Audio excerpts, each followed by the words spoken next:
Despereaux wisely said nothing. The kitchen was silent. Said Cook. Nothing. It's nothing at all. Just my nervous Nellie ears playing tricks on me. You're an old fool, she said to herself as she turned back to the stove. You're just an old fool afraid of being caught making soup.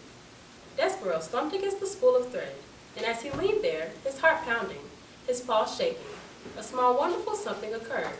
A midnight breeze entered the kitchen and danced over to the stove and picked up the scent of the soup and then swirled across the floor and delivered the smell right directly to the mouse's nose. Despereaux put his head up in the air. He sniffed. He sniffed some more. He had never in his life smelled anything so lovely, so inspiring. With each sniff he took, he felt himself growing stronger, braver. Cook leaned in close to the kettle and put the spoon and took the spoon out and blew upon the spoon and then brought it to her lips and sipped and swallowed. She said. Huh?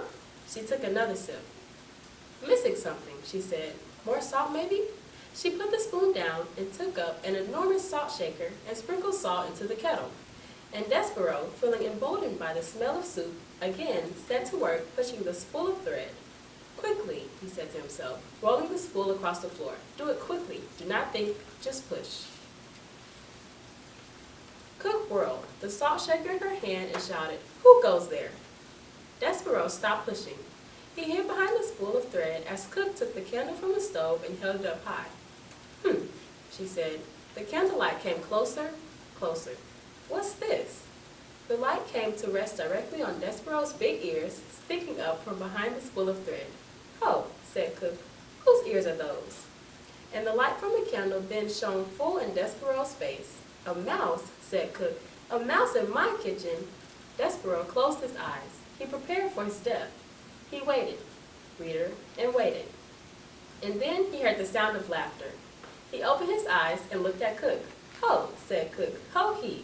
For the first time in my life, I am glad to see a mouse in my kitchen. Why, she asked, why am I glad? Ho-he, because a mouse is not a king's man here to punish me for making soup. That is why, because a mouse is not a king's man here to take me to the dungeon for owning a spoon. A mouse, I, Cook, am glad to see a mouse. Cook's face was red and her stomach was shaking. Ho-he, she said again, and not just any mouse, a mouse with a needle tied around his waist, a mouse with no tail. Ain't it lovely? She shook her head and wiped at her eyes. Look, mouse, these are extraordinary times, and because of that, we must have some peace between us. I will not ask what you are doing in my kitchen, and you, in return, will tell no one what I am cooking. She turned then and went back to the stove and set down the candle and picked up the spoon and again put it in the pot of soup and took it back out and tasted the soup, smacking her lips together. Not right, she said, not quite right. Missing something still. Despereaux did not move. He could not move. He was paralyzed by fear. He sat on the kitchen floor. One small tear fell out of his left eye. He had expected Cook to kill him.